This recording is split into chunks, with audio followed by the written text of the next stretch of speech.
Nah, untuk membawa franchise itu mahal, bos. Gue nggak ada duit waktu itu. Berapa? Mahal lah, ratusan juta, Oke. puluhan ribu dolar. Jadi dipinjemin uang nggak sama orang tua? Pinjem, bukannya pinjem lagi. Gadein rumah. Serius? Gadein rumah. Tapi rezeki gue ada yang ngatur. Gitu. Tapi yang nggak bisa diatur apa? Gue mau nolong lu apa enggak? Itu gue bisa atur. Gitu. Serius coach? Serius, lu tenang aja.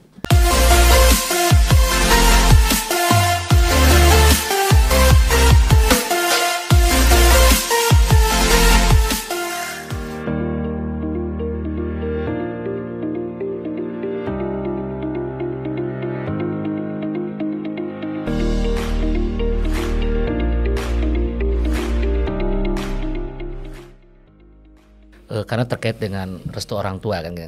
Ketika mau resign, Iya. orang tua gimana? Orang tua nggak setuju. Nggak setuju, tapi akhirnya setuju. Dengan Akhirnya setuju. Karena itu, gini kan, saya kan mau membawa franchise kan, membeli franchise kan. Jadi kalau saya keluar, saya sadar lah, saya menyadari banget ilmu saya ini nggak ada apa-apanya.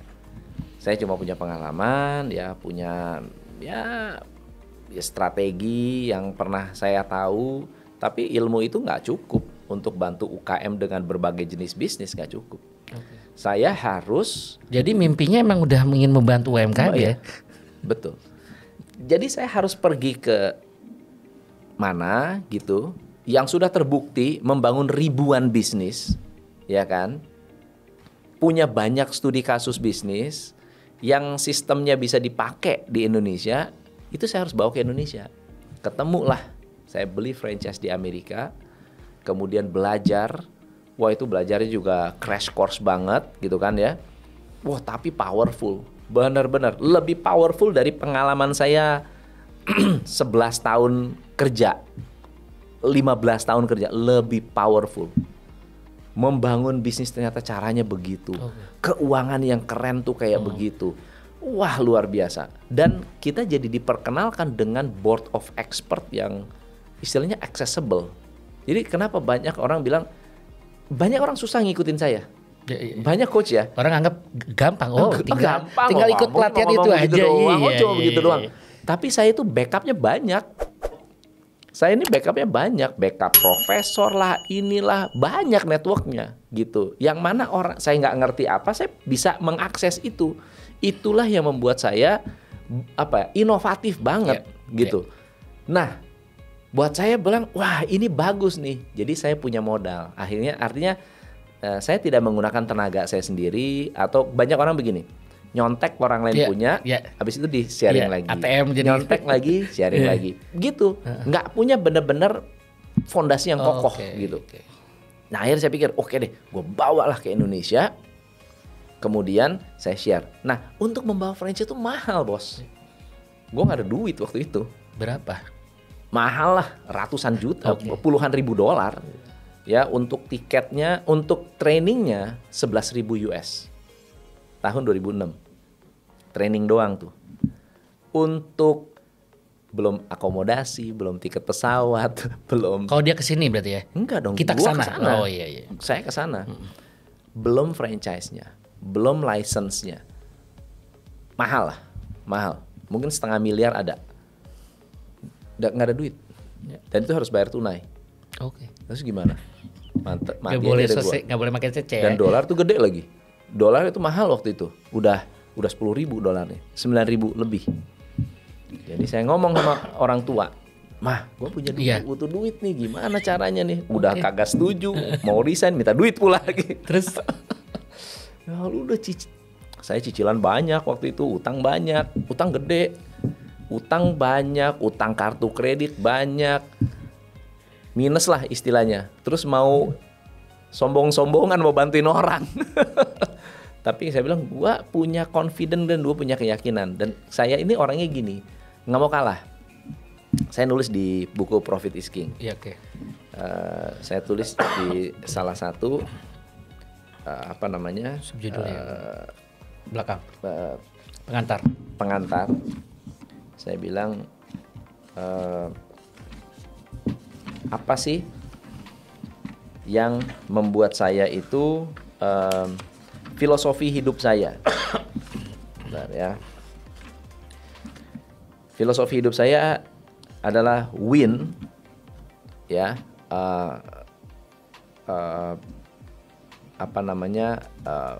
Kita harus kerja keras dan harus menang seolah-olah nggak ada hari esok. Di hari ini itu kita harus menjalankan pekerjaan, tugas kayak nggak besok tuh nggak ada, gitu. Nah itu adalah prinsip filosofi saya. Nah filosofi itu buat saya, ya saya sih confident dan yakin sekali bahwa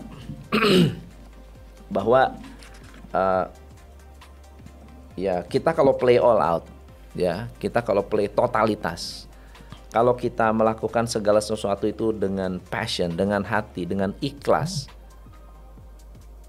pasti nggak gagal, nggak mungkin mengkhianati usaha kita, ya kan?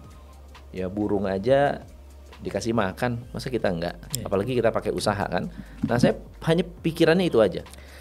Jadi dipinjemin uang nggak sama orang tua? Pinjem, bukannya pinjem lagi, gadein rumah. Serius? Gadein rumah.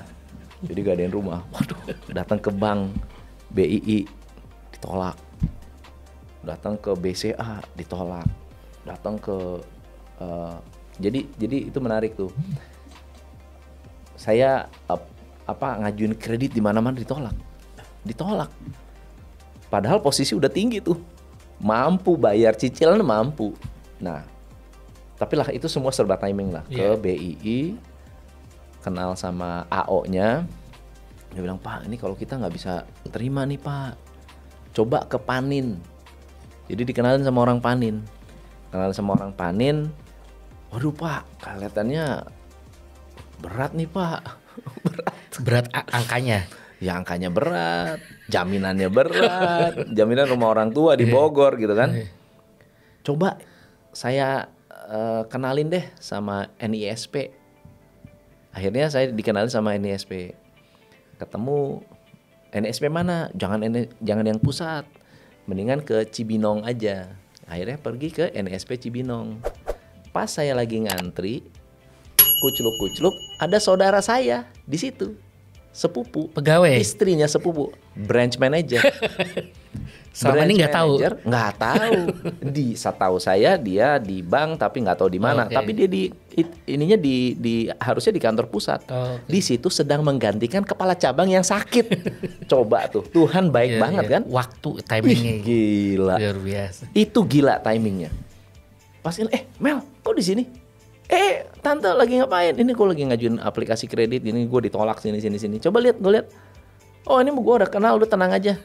Akhirnya lolos 100% di approve. Setelah nih gila nih. Hari ini di approve, duit cairnya itu besoknya saya harus terbang. Jadi kalau hari ini nggak cair, nggak terbang. Kalau hari ini gue nggak cair, udah ditolak, langsung blacklist. Itu gila tuh. Hari ini cair, besoknya gue terbang. Cair berapa? Ya itu total segitu. Iya senilai itu. Maksimal senilai di mana gue harus bayar maksimal. Franchise. Iya. Mati nggak? Sekarang gimana cara bayarnya? Iya. Karena pulang ke Jakarta saya nggak ada pekerjaan. Pulang Jakarta 2006 gue nggak ada kerjaan. Nggak, masih ada sih sebetulnya. Jadi saya pergi ke Amerika Agustus, saya resign tuh November. Iya. 2006 itu. Iya, 2006 saya pergi Agustus, lalu kemudian resign bulan November. Saya nyari pengganti dulu, bikin sistem dulu. Jadi saya kasih tunjuk pengalihan, sistemnya udah oke. Alih estafet berarti ya. Alih estafet. Bos saya bilang, lu kaget juga ya. Gimana ceritanya? Ya gue beli franchise, ngambil franchise. Berapa dia sebut, gue sebut angkanya. Gila lu mau bayarnya pakai apa? Ya dolar lagi kan? Bayar pakai apa? Ya gue gadein rumah orang tua. Saya bilang, gila lu kenapa nggak ngomong sama saya? Dia bilang gitu. Kalau nggak gue bisa bantu. Udahlah Pak, gue nggak mau ganggu. Akhirnya pas pulang, saya bawa ilmu. Nomor 1 gue bantu Panorama dulu. Keren. Nomor 1 gue bantu Panorama. Ini kita harus rubah, ini harus rubah, ini cara kerjanya harus begini. Coachingin semua tim, semua manajer segala macam. Jadi tetap tidak melupakan Panorama. Sampai hari ini. Oh sampai hari ini. Sampai hari ini. Sampai hari ini. Salut. Sampai hari ini. Udahlah, ceritanya begitu. Jadi mulai kita. Ini buka-bukaan nih gue nih, kacau nih. Mulai kita ada tempat tahun berapa? Mulai ada tempat. Atau tempatnya pertama kali di mana? Kalau kantor pertama kali di Wisma Antara. Saya ngikut orang. Oke. Saya ngikut orang. Terus saya buka cabang kan saya kerja buka cabang. Pertama cabang tuh saya buka di Surabaya. Oke. Cabang itu. Terus saya buka cabang di Kelapa Gading. Oke. Karena rumah Kelapa Gading, kos-kosan Kelapa Gading. Dulu masih kos-kosan. Kos-kosan Kelapa Gading. Habis itu berkembang, wah cepet banget berkembang. Ya, waktu itu belum ada konten-konten begini nih. Konten saya tuh masih buku doang sama artikel. Yaitu modal saya dari zaman masih kerja, itu saya rajin nulis. Artikel opini berarti ya. Artikel opini. Saya nulis, ada kejadian apa, nulis, ada opini apa, saya nulis. Keren, gitu. Itu saya untuk konsumsi internal gitu, saya kasih ini. Akhirnya ya berkembang, tapi 2009 saya berpikir ternyata banyak sekali konten-konten dari franchise itu kan yang eksklusif ya, tidak bisa nggak bisa dimodifikasi. Ya dong, bener nggak? Merubah gaya saya. Saya mau masuk Six Sigma di situ nggak bisa. Kan saya udah ngerti Six Sigma. Saya udah ngerti Lean, itu nggak bisa diajarin di situ. Jadi ya udah harus lebih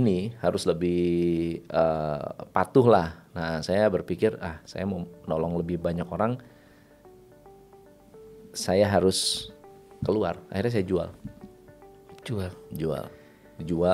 lo kembangin coaching practice sendiri. Gitu. Tahun berapa itu? 2009. Mulai 2009. Dengan nama ini. Beda dengan nama Top Coach Indonesia 2012. Oh, berarti pas saya datang tuh masih baru-baru ya? Baru banget. Ada keberanian Top Coach Indonesia tuh kenapa? Ya kan gini, kalau Donald Trump bilang kalau kita mau pikir itu, karena pada saat itu juga banyak ya, udah mulai banyak ya. Oh 2007 itu mulai menjamur. Saya mulai 2006 banyak tiap minggu siaran di Smart FM. Oh, Pas FM, udah masuk Smart ya? FM udah masuk. Smart FM, Pas FM, wow banyak yang terinspirasi. Semuanya pengen dipanggil coach. Wah, coach ini coach. Semua senang dipanggil coach. Tapi ya ilmunya nggak bener gitu. Bukannya nggak bagus, nggak bener, salah gitu, salah gitu loh. Dan apa ya? Misalnya contoh ngambil ilmu dari J. Abraham gitu. Ya udah diplek-plekin aja, backgroundnya apa, nggak bener-bener memberikan yang terbaik kalau menurut saya. Jadi coach sendiri nggak boleh kasih ilmu sebenarnya, kan coach sendiri nggak boleh ngasih ilmu. Ini mengaku coach tapi banyaknya telling gitu. So jadi ya kita juga nggak mau kita juga nggak mau menjudge lah, nggak mau menjudge. Banyak yang berkembang, banyak yang menjalankan. Nah, tapi lama-lama kan ada ini ya, ada pemalam apa?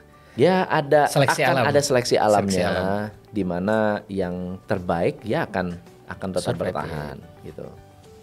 Dan setiap orang pasti punya marketnya sendiri. Ada marketnya untuk yang menggunakan coaching untuk ibu-ibu atau untuk anak muda, ada marketnya lah. Itu menurut saya sangat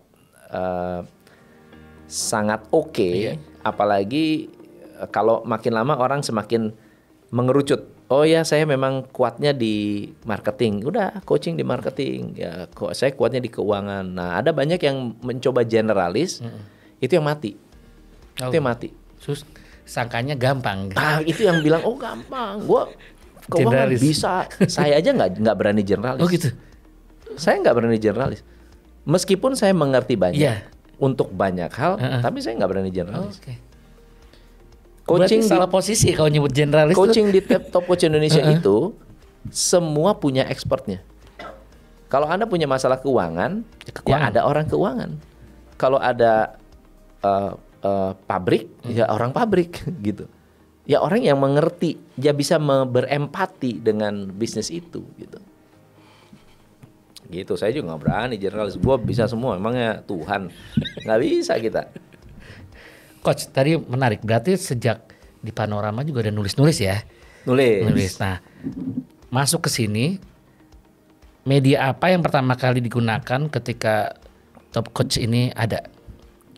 Untuk Kalau di menyalurkan? Top Coach Indonesia, media pertama kali adalah CD audio. Wah, malah langsung ke CD audio ya? CD audio. Karena dulu Top Coach juga, Coach Tom juga ini ya, belajar dari audiobook juga. Betul, gitu. betul. Karena saya belajar di audiobook, saya merasa, oh iya efektif juga nih. Iya, iya. Cuma udah beralih ke CD. CD. Sudah bukan ya dulu lagi, kaset ya? bukan lagi kaset ya. Dulu kaset ya. Kaset malah susah ya. Mau ngerekamin kaset gimana caranya ya? Ya dulu berarti kan Saya Coach dengar juga kaset, kan? dengar kaset. Dengar kaset kan. Dulu masih jualan di Gramedia ada tuh Saya kayak itu gitu. belajar NLP dari kaset. Oh, NLP. Belajar NLP dari kaset sampai ketemu guru yang tepat. Akhirnya saya belajar di Australia sampai master. Gitu.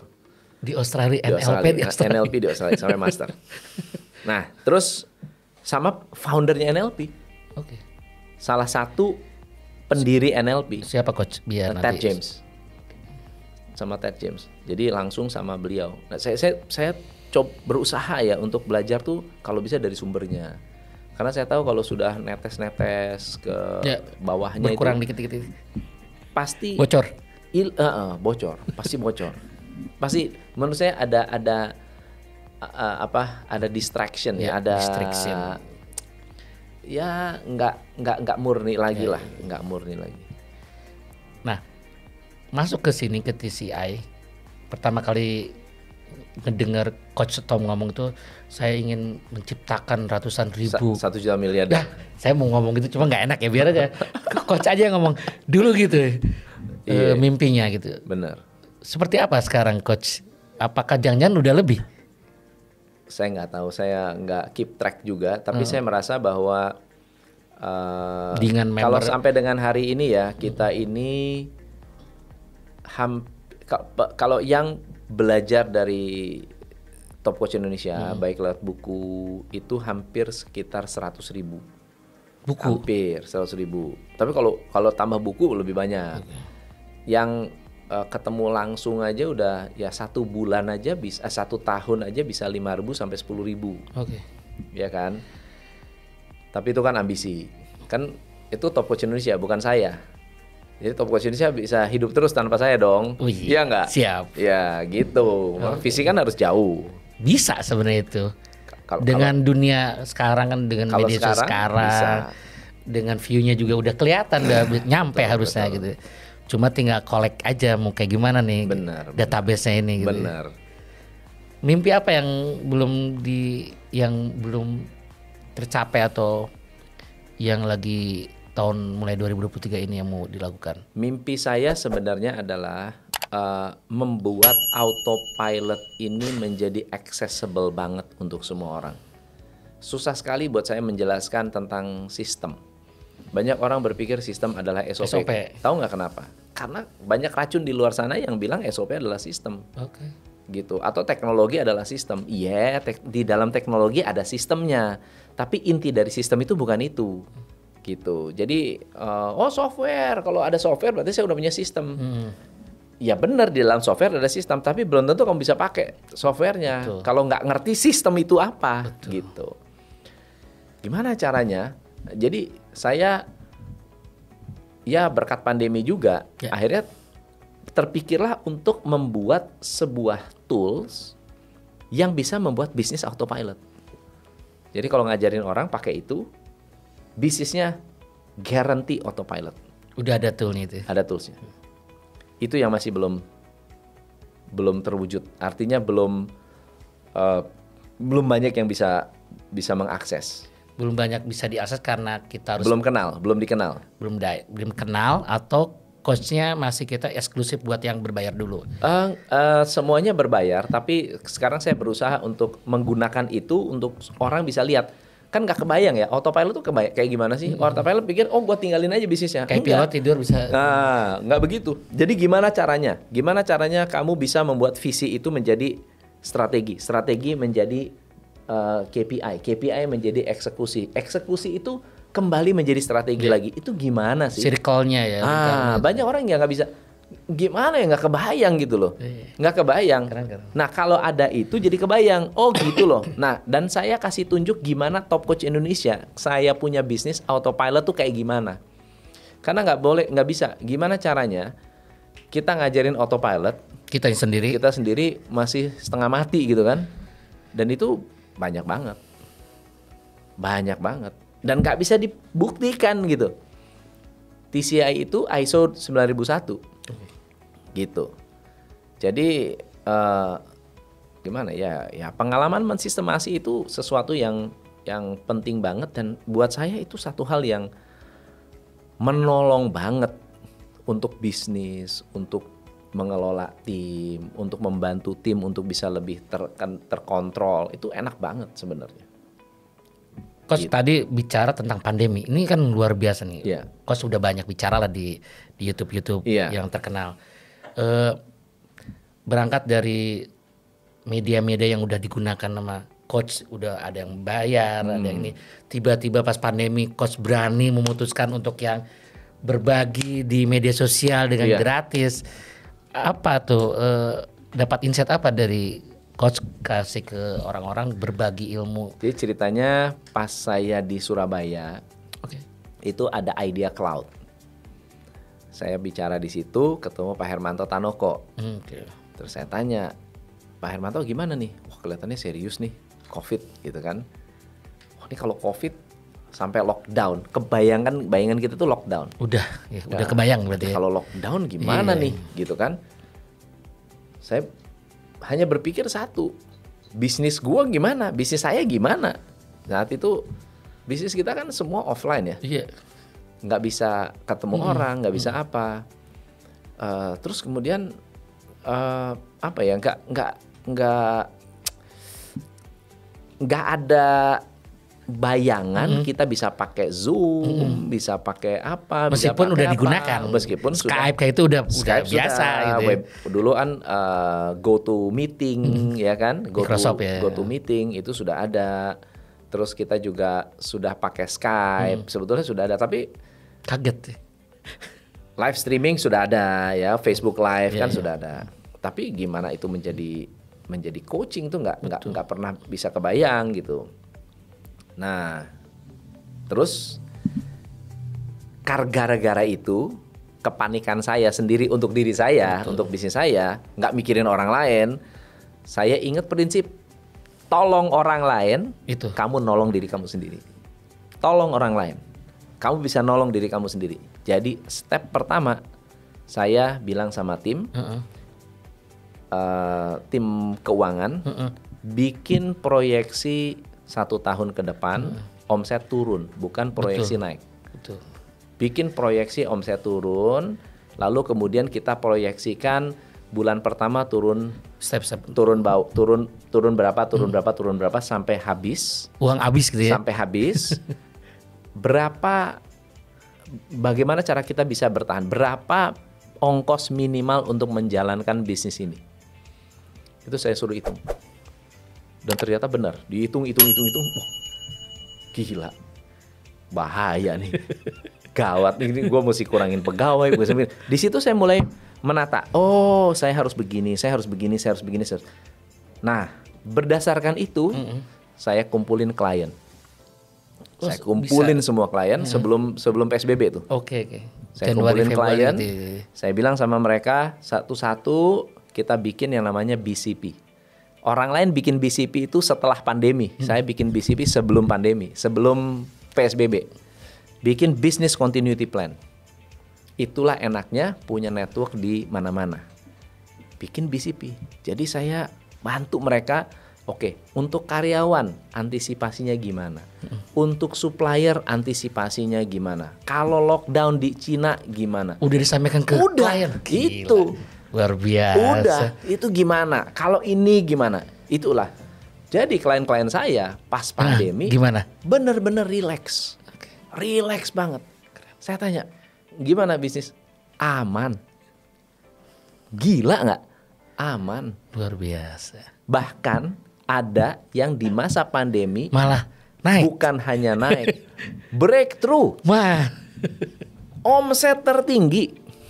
Kita punya sales itu naik 80%. Kita punya sales itu kita sendiri naik 80%. TC ini. TCI. Tapi bulan Maret ngedrop Jadi ngedrop 2 bulan 3 bulan. 2 bulan. Oke. 2 bulan. Bulan ketiga kita udah pick up. Luar biasa. Karena Layak menjadi guru. iya, DCP. Ketika orang pada berguguran, Pada berguguran banyak juga yang coach yang bilang, wah coach gimana bisa bantuin nggak? Saya bilang, oke gue bantuin, tenang aja. Lu butuh apa gue bantuin. Apa yang lu butuh apa? Butuh ide, butuh strategi, butuh apa? Gue kasih tahu, gue kasih ininya, gitu. Dan jadi saya ya bukan buat saya ini bukan kekuatan saya lah, ini kekuatan doa juga, kekuatan tim juga. Nah, itu yang utama. Dan tim juga support. Saya bilang gini sama tim, kamu belum ada ya? Belum ya? Kamu udah ada? Udah ada kan? Jadi yang ingat gak? Saya kasih tahu, kita punya 2 pilihan nih. Ya, pilihan yang pertama adalah kita mute, kita istilahnya istirahat. Ya udah kita istirahatkan bisnis kita, karena udah nggak siapa yang mau jadi klien, siapa yang mau jadi semuanya mikirin kesehatan, nggak ada. Kita istirahat, ya udah nanti pas pandemi berakhir, Nggak tahu juga pandemi. kita mulai bisnis lagi. Prediksinya 3 bulan kan waktu itu kan, PSBB 3 bulan. Saya bilang sama klien, ini lebih baik kita overestimate daripada underestimate. Orang bilang, wah setahun kali coach. Enggak. Coach sudah bilang Prediksi saya 2002. sampai 2002 udah bilang. 2002. Saya bilang 2 tahun sampai 3 tahun. Enggak mungkin. Klien kalian saya bilang enggak mungkin. Enggak, masa sih? Serius. Tapi lu enggak usah takut. Enggak usah takut. Ilmunya nih gua udah pernah ngalamin, saya bilang gitu. Tahu nggak? Yang kita lakukan adalah 100% sumber daya kita bukan untuk bertahan tapi untuk berkembang. Malah Yaitu berkembang. dengan cara harus berkembang. Lu mau ngapain? Mau buka cabang saat itu. Mau buka unit bisnis baru, buka saat itu. Gila. Saya bilang gitu, beneran. Serius coach, serius. Lo mau buka apa baru? Ini. Kenapa? Karena ketika lu buka di sini menjadi proven konsep. Jadi konsep yang terbukti memang bisa dijalankan. Inilah waktunya lu eksperimen. Kenapa? Karena krisis. Kuat kan nih? Ini krisis. Ya lu mati-mati, ya hidup-hidup gitu. Tapi lu nggak usah takut. Kita bikin business continuity plan. Itu klien-klien saya semua yang 100%, tidak satupun, nggak ada satupun yang lolos bermasalah. 100%. Yang kuliner sama. Nah, kuliner kan pada mati. Kuliner hancur kan? Iya. Nah, itu selamat. Omsetnya turun tapi tetap profitable. Dahsyat nggak? Omset boleh turun tapi tetap profitable. Karena kita bikin proyeksi turun. Iya. Keren. Kita bikin proyeksi turun, omset turun tapi tetap profit. Gimana caranya? Minimal bertahan hidup. Ingat ya, bertahan hidup. Itu gimana caranya? Itu kita bahas. Klien-klien saya nggak bisa bayar. Gue bilang nggak usah bayar. Coaching nggak usah bayar. Gua tetap dampingin. Lu nggak usah khawatir.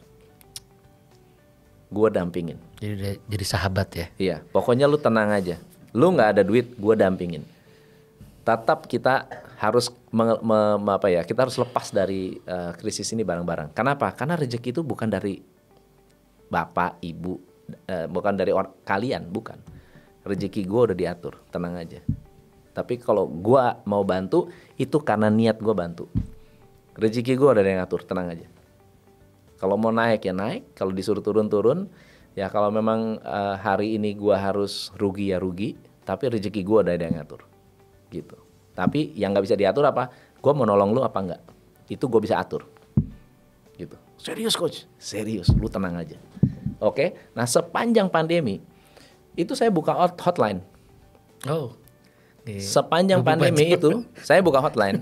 Siapa yang punya masalah bisnis mau diskusi sama saya, gua jabanin. Wah, itu menarik. Gratis. Gratis. Saya tolongin. Saya mungkin nggak bisa nolong, tapi minimal bisa ada teman ngobrol. Mungkin solusinya nggak akan efektif, tapi saya at least bisa punya teman. Suatu hari ada salah satu orang guru musik. Mati juga itu. Mati. Banget. Dan hal pertama yang saya minta mereka rubah adalah jangan hidup di masa lalu. That's the point. New normal itu sudah terjadi. Kita nggak boleh hidup di masa lalu. Kenapa begitu? Karena kalau lu bilang orang nggak bisa datang karena orang nggak bisa ketemuan, ya itu di masa lalu. Masa sekarang nggak bisa begitu, gitu. Jadi saya ajarin mereka. Jadi ada guru musik, guru piano. Sumber daya apa yang sekarang ini yang kita bisa pakai? Saya bilang gini, dalam pandemi itu intisarinya adalah semua kembali ke inti. Intisarinya apa? Kalau misalnya intisari dari belajar piano adalah ketemu muka lu, muka lu kan bisa ketemu lewat media. Iya. Ya. Kalau enggak sih, enggak lihat muka gue sih nggak penting, dia bilang gitu. Yang penting gue bisa lihat alatnya main. Mainnya gimana? Berarti lu bisa ganti dengan kamera. Terus dia bilang gini, coach tapi nggak ada yang mau bayar. Lu kasih gratis. Lu suruh coba, kalau happy ngisi waktu anak. Jadi goalnya adalah ngisi waktu anak, itu yang pertama. Yang kedua, protokol kesehatan. Yang ketiga adalah mengajarkan anak-anak karena kedepannya semua akan online. Kedepan ini kalau misal 2 tahun, 3 tahun online gimana? Anak lu nggak siap. Yeah. Tapi hari ini lu belajar online, saat kembali normal anak lu udah jago. Yeah. Gitu. Jadi ya udah, gua kasih gratis dulu. If you're happy, lu jalanin. If you're not happy, gue cari orang lain. Omsetnya naik. Dia terima kasih coach, thank you. Saya ke Bali sebulan. Jadi ada satu klinik yang marketnya orang bule. Itu tuh dari konsultasi gratis tuh. Dari konsultasi gratis. Dia punya klinik di Ubud, ngedrop, sepi banget karena marketnya bule kan. Iya. Terus saya bilang gini, coach, aduh saya bingung coach, gimana caranya saya bisa begini. Dia bilang, gini, kita jangan fokus pada apa yang hilang, apa yang nggak ada, tapi fokus apa yang ada. Yang ada siapa? Ya market lokal. Terus menurut lu, ya 2 kilometer dari wilayah kamu, apakah 100% sehat? Klinik kan butuh orang sakit kan? Yeah. Ya enggak sih. Ada nggak yang sakit? Ada nggak yang, saya tuh klinik cuma lab doang coach. Dia nggak ada pengobatan, saya cuma lab doang. Oke, ada nggak yang kolesterol? Pasti ada. Ada nggak yang gula? Ada. Pasti ada dong, betul nggak ya? Nah tugas lu setiap hari sebar minimum 1.000 sampai 2.000 brosur door to door. Kasih tahu service lu kayak gimana. Tahu nggak? Pandemi nih, saya ke Bali. Itu udah ceritanya 2 bulan 3 bulan lah ya. Masih ada kontak sama saya. Pas saya di Bali sebulan setengahan. Sebulan setengah di Bali. Waktu itu mudik nggak boleh kan? Saya udah berangkat sebelum mudik. Jadi ini ditutup. Nggak boleh ya. Terminal ditutup. Jadi saya nggak bisa pulang. Ya udah saya lama di Bali. Pas mau pulang harus tes antigen PCR, dong, PCR segala macem. Terus saya searching, abis itu saya ngomong di IG. Gue ada di Bali, gue mau ini. Terus dia kasih ini, coach di DM saya, coach di Bali, coach tinggal di mana? Saya di Seminyak, di Sanur. Coach sama siapa? Berapa orang dan seterusnya. Saya bawa alat saya ke sana untuk tes antigen. Jadi coach nggak usah kemana-mana. Pokoknya janjian kapan, jam berapa, gue datang, gue kasih tesnya, gue keluarin suratnya. Serius nih? Serius. Bayar berapa? Nggak usah bayar. Saya tanya, kenapa? Coach, tahu nggak? Lupa ya. Dulu saya itu setengah mati dan omset sampai ya habis-habisan.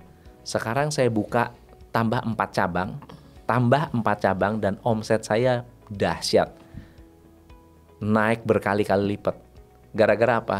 Brosur 1.000 sehari. Luar biasa. Keren banget. Ilmunya luar biasa. Sederhana. Saya bilang ya namanya kita berusaha untuk melakukan sesuatu yang tepat sasaran. Betul. Tapi harus konsisten. Nggak bisa nyebar 10 dan nyerah. Enggak, lu sebar 1.000. Meskipun actually nggak 1.000 lah. Betul. Mungkin 100 satu hari, 200 satu hari. Tapi pikiran kita udah 1.000. Ada toko bangunan. Toko bangunan, coach gimana bantuin kita? Live setiap hari. Wah, saya nggak bisa ngomong. Bodoh amat. Lu live setiap hari. Lu live setiap hari ngomongin apa? Ngomongin keran kek, lu mau ini pipa kek, ngomongin tembok kek, ngomongin cat kek, ngomongin apa? Tiap hari lu harus live. Dilakuin ya, dikerjain. Omset tembus target. Omsetnya tembus target. Gitu. Toko baju nggak ada yang datang ke pasar saya. Udah live sekali, bikin fashion show. Live fashion show. Jadi rame, banyak banget yang ikut. Gitu. Ya, luar biasa. Daging semua. Cuma mengingat waktunya terbatas, kita thank you. Mungkin kita nanti kita ada episode berikutnya gitu. Cuma satu terakhir coach. Bagaimana anak-anak sekarang biar minimal kayak coach yang kayaknya gila baca gitu. Tipsnya apa? Jadi saya tuh senang baca gara-gara umur 20. Umur 20 saya baca buku gara-gara punya banyak masalah. Hidup penuh dengan masalah. Penuh dengan masalah ya. Gara-gara punya banyak masalah, saya cari solusinya lewat buku. Kalau menurut saya agak beda ya kebiasaan kita melihat informasi yang pendek-pendek dengan membaca real books. Bahkan ya saya kalau ini nih buku ya. Bahkan saya menulis buku ya. Kalau benar-benar ingin dituangkan semua ini nggak cukup sebenarnya. Iya dong, betul nggak ya? Masih banyak cukup. Jadi buku itu sudah intisari dari ilmu. Itu pun sudah setebal ini. Coba bayangin nggak? Intisari setebal ini. Ini pun masih banyak ilmu yang belum kita tahu, gitu. Jadi kalau kita hanya mengambil intisari hanya 60 detik, ya kan? 30 detik. Sesuatu yang oke lah. Itu kayak makan permen. Ya, enak awal-awal, tapi sebetulnya lama-lama merusak otak kita. Nyambung ke otak ya? Iya, dia merusak karena mengangkat dopamin. Kita membutuhkan kita butuh untuk nggak bisa belajar sekali selesai. Coba kalau nonton video saya 1 jam, setelah nonton nggak bakal nonton yang lain lagi, karena udah cukup. Dia udah terpenuhi ilmunya. Tapi kalau 1 menit scroll, nggak puas, gampang banget untuk scroll. Itu sebetulnya nggak baik. Apalagi untuk anak kecil. Kenapa? Karena kita dilatih untuk tidak bisa berkonsentrasi. Jadi kalau baca buku itu, kita melatih diri untuk bisa konsentrasi. Baca buku lah, selembar, nggak bisa selembar, yang penting konsisten. Kalau dulu kalau saya baca buku dulu karena naik kereta, pasti saya baca buku. Sejam tuh lumayan. Sejam baca buku, 30 menit ketiduran, bangun baca lagi gitu. Karena dulu saya nggak punya uang, 1 buku itu untuk sebulan. Kalau udah habis ya baca ulang dari awal. Nah, tapi itu adalah membangun satu habit di mana kita jadi lucu juga ya. Kalau kita baca buku ya, saya udah baca full 1 buku, besok baca lagi, rasanya kayak ada yang ini kayaknya baru lagi. Ini kayaknya kemarin nggak kebaca ya. Atau ini baru ya. Jadi itu adalah hal-hal yang membuat kita sebetulnya bisa lebih mendalam dengan satu informasi, satu ilmu gitu. Dan sekarang ilmu yang mendalam itu sebetulnya lebih harus dibentuk gitu, harus dibentuk dengan keinginan untuk membaca. Oke, keren banget coach. Terima kasih atas Sama-sama. ilmunya. Oke, terima kasih teman-teman. Sekian waktu emang gak bisa ya dengan segini. Nanti mudah-mudahan Coach Tom bisa memberikan waktu lagi dengan tema yang baru lagi, dengan isu yang baru lagi. Sampai ketemu di episode berikutnya. Assalamualaikum warahmatullahi wabarakatuh.